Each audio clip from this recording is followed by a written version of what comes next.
नमस्कार साथियों।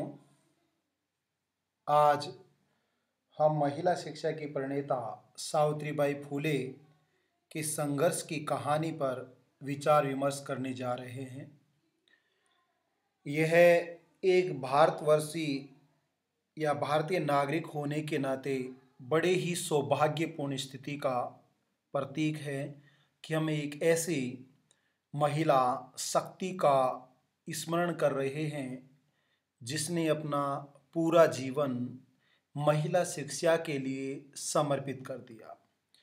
यह भारत की बहुत ही दुर्भाग्यपूर्ण स्थिति है कि जिन्होंने भारत में सामाजिक और शैक्षणिक क्रांति का बिगुल बजाया, इतिहासकारों ने और विशेष रूप से ब्राह्मणवादी शक्तियों ने उस इतिहास को और उस संघर्ष को नष्ट करने की बेखूबी कोशिश की है और वो बहुत हद तक इसमें सफल भी हुए हैं।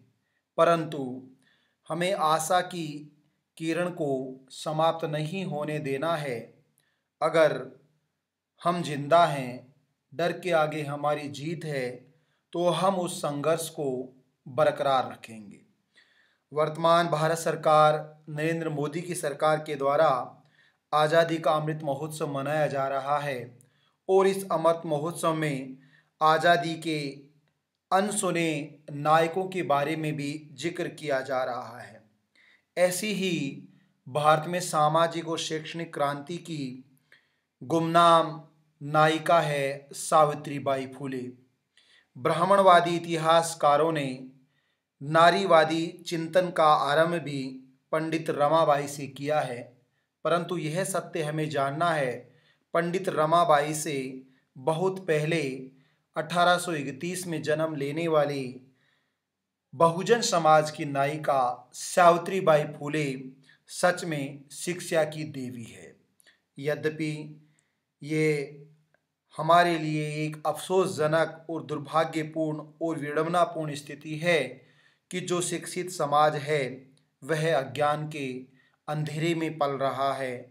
वह शिक्षक जिस शिक्षा का उद्देश्य अंधकार से प्रकाश की तरफ जाना होता है, वह शिक्षक खुद अंधकार में है, तो अपने विद्यार्थियों को वह प्रकाश की ओर कैसे ले जा सकता है।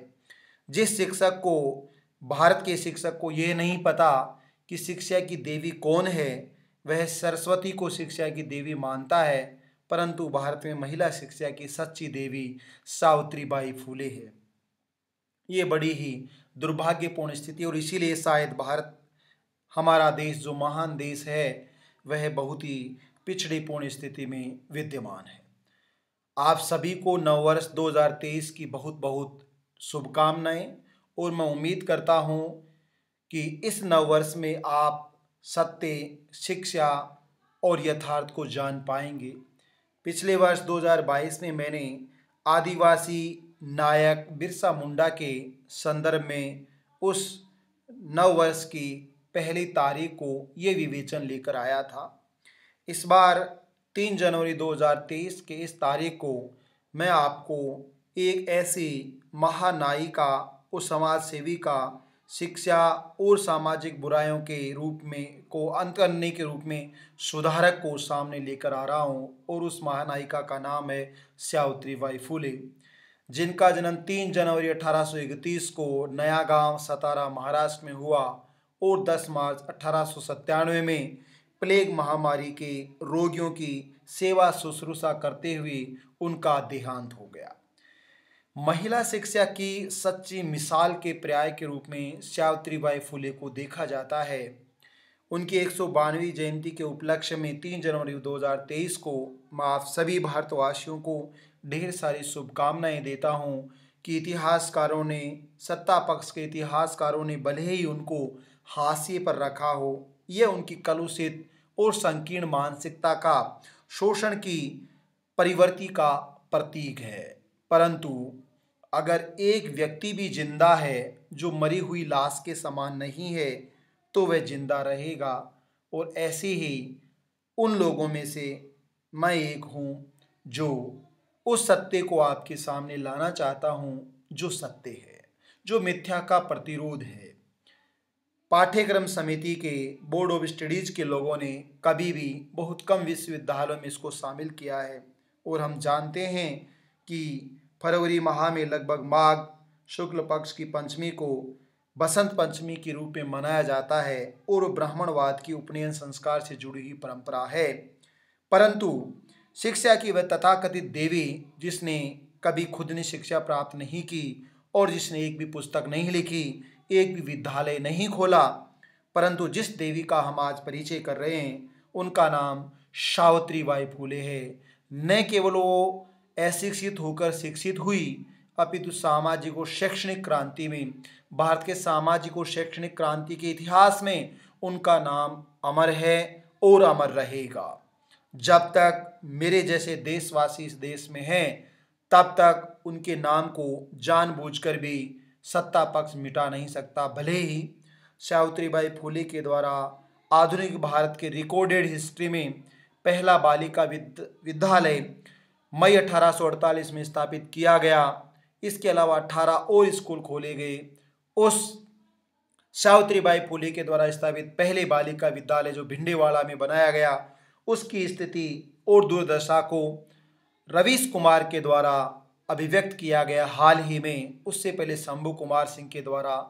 ये सत्ता पक्ष का अपना एक स्वार्थ हो सकता है, परंतु उस बिल्डिंग के पीछे जो इतिहास छिपा हुआ है उस इतिहास से मैं आपको परिचित कराना चाहता हूँ। तो आइए भारत में शिक्षा की देवी, सच्ची देवी सावित्रीबाई फुले के शिक्षा के लिए संघर्ष और सामाजिक जागरूकता के लिए किए गए संघर्ष के बारे में हम परिचर्चा करते हैं। सावित्रीबाई फुले जिनका जन्म 1831 में हुआ, सावित्रीबाई फुले जिनकी विवाह 1840 में 9 वर्ष की आयु में महात्मा ज्योतिबा फुले के साथ हुआ। महात्मा ज्योतिबा फुले के सानिध्य में रहते हुए सावित्रीबाई फुले के द्वारा अशिक्षा के अंधकार को मिटाया गया और शिक्षा को प्राप्त किया गया। न केवल उन्होंने शिक्षा प्राप्त की खुद ने, अपितु उन्होंने ऐसी ही बालिकाओं को शिक्षित करने के लिए 1848 में पुणे में भिंडेवाड़ा में पहला बालिका विद्यालय खोला। उन महिलाओं के लिए जो दिन भर काम करती थी उनके लिए 1855 में रात्रिकालीन साक्षरता अभियान के रूप में विद्यालय खोला। 1848 से 1855 की अवधि में उन्होंने लगभग 18 बालिका विद्यालय बनाए और यह केवल बालिका विद्यालय और शिक्षा तक ही संघर्ष सीमित नहीं था, अपितु वह सामाजिक बुराइयों के निदान तक भी आगे चला। सावित्रीबाई फुले के द्वारा जो विद्यालय स्थापित किया गया उस विद्यालय में पहले बैच में 25 बालिकाओं ने अध्ययन प्राप्त किया, वह पहला बैच था। 1855 में लगभग 2000 बालिकाओं ने परीक्षा दी और महाराष्ट्र के अधिकांश लोग कॉलेज में आयोजित इस परीक्षा को देखने के लिए गए। शिक्षा के इस संघर्ष की अपनी एक कहानी है। सावित्रीबाई फुले जिन्होंने एक संघर्ष किया बालिका शिक्षा के लिए, वो अविस्मरणीय रहा है। भले ही तथाकथित इतिहासकार इसको नज़रअंदाज करते हो, लेकिन हम ये जानते हैं कि कुछ कलुषित मानसिकता के सत्ताधारी लोगों की वजह से इतिहास को दफनाया नहीं जा सकता।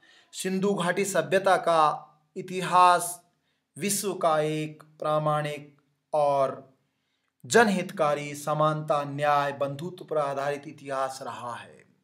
भले ही आर्य सभ्यता उसको नष्ट करने की पिछले 4500 सालों से संघर्ष कर रही है, परंतु इतिहास को, सत्य को मिटाया नहीं जा सकता। मिथ्या का आवरण उस अंधकार की तरह है जो बहुत गहरा तो होता है, परंतु सूर्य की रोशनी के उदय होते ही उसका अंत होना निश्चित है।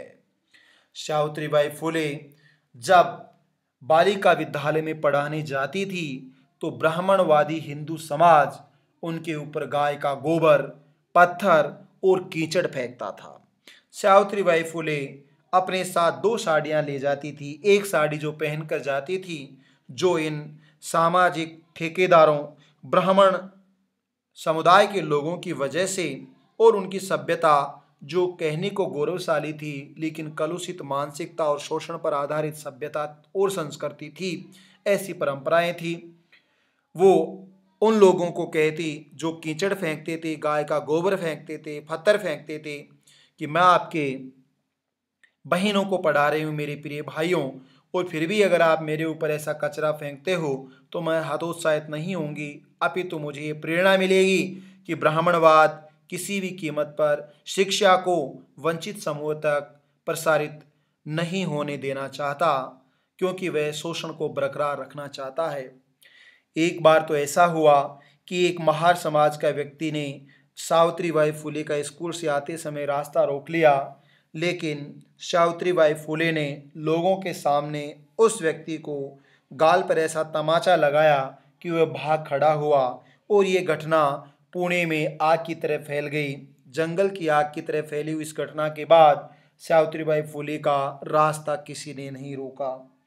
लेकिन सावित्रीबाई का शिक्षा और सामाजिक बुराइयों को दूर करने का यह संघर्ष केवल विद्यालय तक ही नहीं रुका, अपितु उन्होंने उस ब्राह्मणवाद के खिलाफ एक आंदोलन चलाया जो उन बुराइयों पर आधारित था। एक व्यवस्था जिसे पर्दा प्रथा, पुजारी प्रथा, बाल विवाह, बाल विधवापन, विधवा पुनर्विवाह निषेध अधिनियम, इसके खिलाफ मूवमेंट खड़ा किया।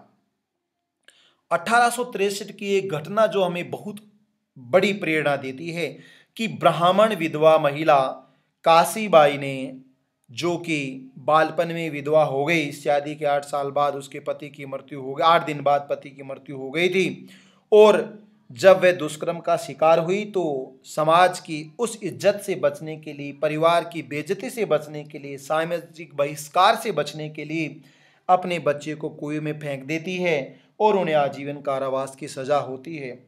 उनकी दूसरी संतान को ज्योतिबा फुले और सावित्रीबाई फुले के द्वारा, जिनकी खुद की कोई खून की संतान नहीं थी, उन्होंने उस यशवंत राय को गोद लिया, जो आगे चलकर एक बहुत बड़ा चिकित्सक डॉक्टर बना।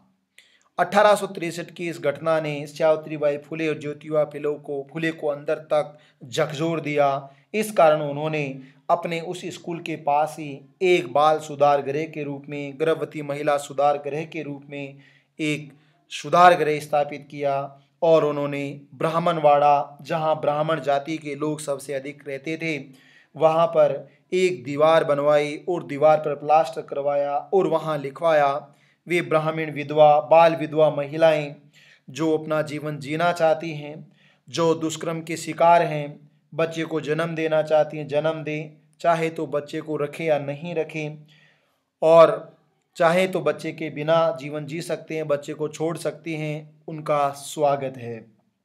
तो जो लोग उस समय सत्ता में थे, आज भी सत्ता में हैं, जो वंचितों के खिलाफ, बहुजनों के खिलाफ, शोषण की कुरीतियों को स्थापित करने वाले थे, उनके खिलाफ इन्होंने आंदोलन चलाया।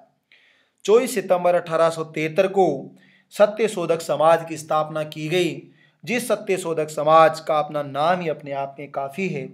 पुजारी प्रथा और दहेज प्रथा को निषेध किया गया। आज भी हम सब लोग जानते हैं, जो शिक्षित हैं, अशिक्षित हैं, कि दहेज प्रथा और पुजारी प्रथा आज भी जारी है।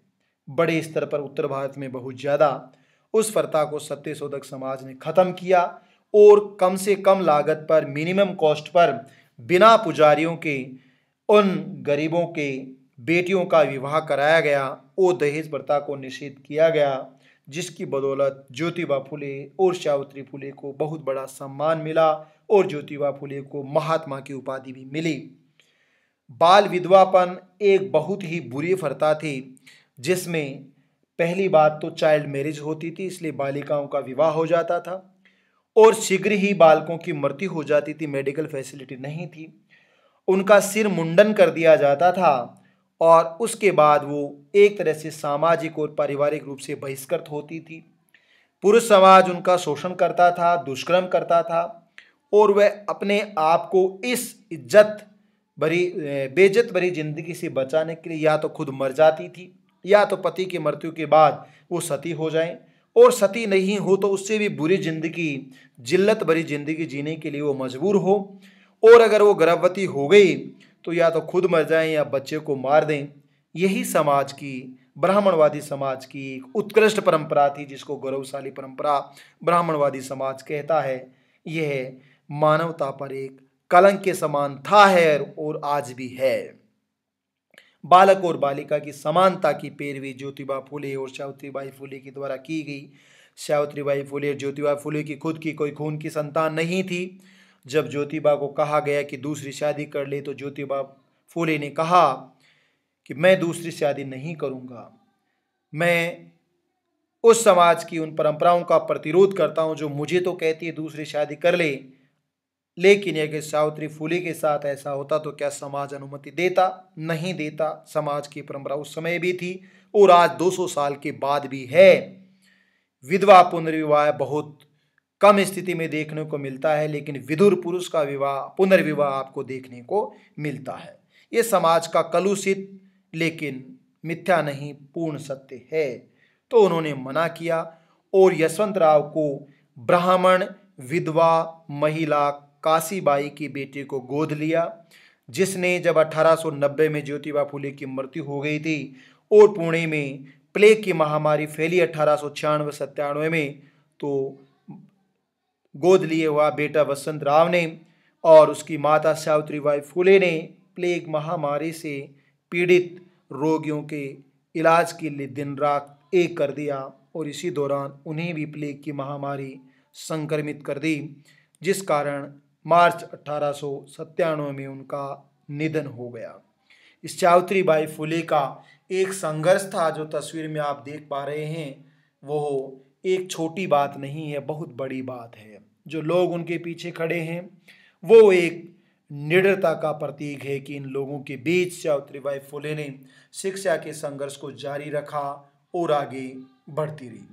सावित्रीबाई फुले की एक घटना जो शिक्षा को प्रेरणा देती है, वो जब 8 वर्ष की थी और साप्ताहिक बाजार से लौट रही थी तो एक पेड़ के नीचे ईसाई पुरुष और महिलाओं के द्वारा कुछ कार्य किया जा रहा था। वो जिज्ञासावश उनके पास गए और उनसे बातचीत की तो एक पुस्तक उनको दी गई, जिस पुस्तक को लेकर वो ज्योतिबा फुले के घर यानी अपने ससुराल पहुंची थी।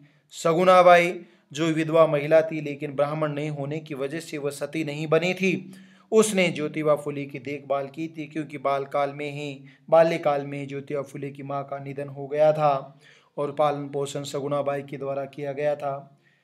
ईसाइयों ने जो पुस्तक दी और ये कहा कि आप अगर पढ़ी लिखी नहीं हो तो चित्रों से आप शिक्षा के महत्व को समझ सकते हो। सावित्रीबाई फुले दहेज में वो पुस्तक लेकर आई थी और ज्योतिबा फुले को समर्पित की, जिसके बाद ज्योतिबा ने सावित्रीबाई फुले का पूर्ण सहयोग किया और शिक्षा के क्षेत्र में क्रांति उत्पन्न कर दी। सावित्रीबाई फुले शिक्षा की सच्ची देवी है। हम मूर्ख शाही के प्रतीक हैं जो विद्या की देवी सरस्वती तथाकथित देवी की जयंती मनाते हैं और पूजते हैं। भारत के विद्यालयों, महाविद्यालयों और विश्वविद्यालयों में न केवल मूर्तियां बनाई गई हैं अपितु अकादमिक कार्य भी उस वंदना से शुरू होते हैं जो कोई था ही नहीं, कोई थी नहीं और कुछ आधार ही नहीं है। लेकिन सावित्रीबाई फुले जो सच्ची देवी है उसके बारे में बहुत कम लोग जानते हैं। शायद शिक्षा और साक्षरता का यही अंतर है। पढ़े लिखे शिक्षक जो कि साक्षर हैं, शिक्षित नहीं हैं, इसका बड़ा प्रमाण है। और जो कि सत्यशोधक समाज की कुछ आधारभूत मान्यताएं थी वो भी इसको अभिलक्षित करती हैं। सावित्रीबाई फुले ने काव्य फुले और काशी पाउन को लिखा, जहाँ 41 कविताओं में उन्होंने शिक्षा की शक्ति के बारे में, सामाजिक कुरीतियों के निदान के बारे में और अंग्रेजी भाषा के महत्व के बारे में उजागर। एक कविता जो आपके सामने है, अंग्रेजी मैया अंग्रेजी बनाई, शूद्रों को उत्कर्ष करने वाली, पूर्ण स्नेह से अंग्रेजी मैया आप नहीं मुगलाई, और नहीं भाती है अब पेशवाई मूर्ख शाही। अंग्रेजी मैया देती सच्चा ज्ञान, शूद्रों को देती है जीवन वह तो प्रेम से। अंग्रेजी मैया शूद्रों को पिलाती है दूध, पालती पोसती है माँ की ममता से। अंग्रेजी मैया तूने तोड़ डाली गंभीर पशुता की और दी है मानवता की भेंट सारे शूद्र लोक को।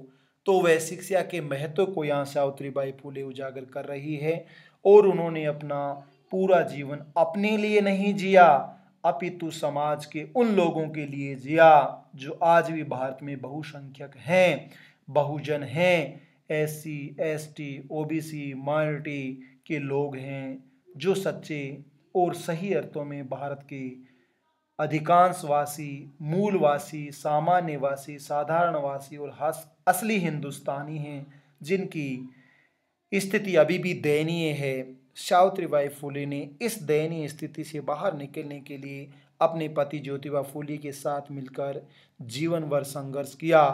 तो हमारे और हम शिक्षित समुदाय का यही दायित्व है कि हम इस सत्य को ज़्यादा से ज़्यादा लोगों तक फैलाएं और ये बताएं कि मिथ्या क्या है और सत्य क्या है। सत्ताधारी वर्ग ने मिथ्या का वर्चस्व, मायाजाल और प्रपंचंड सब जगह फैलाया, सत्य को सामने नहीं आने दिया। और इसीलिए शायद मेरा देश भारत जो महान है वह महान नहीं है, क्योंकि उसको महान बनाने के लिए सत्य का सहारा लेना चाहिए। तो ये मेरे लिए बड़े ही गौरवपूर्ण और गौरवशाली क्षण है कि मैं सावित्रीबाई फुले का स्मरण कर रहा हूँ और यूट्यूब या सोशल मीडिया के माध्यम से आप तक सावित्रीबाई फुले का जो ओरिजिनल विचार है, आइडिया है, उसको फैला रहा हूँ। और मैं मानता हूँ कि भले ही कितने ही इतिहासकार इसको रोंदने का प्रयास करें, लेकिन हम इसे समाप्त होने नहीं देंगे। ये मेरी पूर्ण इच्छा है, आकांक्षा है, प्रेरणा है, स्मृति है। और मैं जीती जी उस इतिहास को सामने रखूंगा जो सत्य है। महिला शिक्षा की प्रणेता सावित्रीबाई फुले की 192वीं जयंती के उपलक्ष्य में मैं आप सभी शिक्षित लोगों को ढेर सारी शुभकामनाएं देता हूं और ये उम्मीद ही नहीं, विश्वास करता हूं कि आप सत्य के इस दीपक को आगे से आगे, उसकी लौह को, उजाले को, अंधकार मिटाने में मेरा सहयोग करोगे। आप सभी का मेरे इस व्याख्यान को देखने और सुनने के लिए बहुत बहुत धन्यवाद। Thank you so much.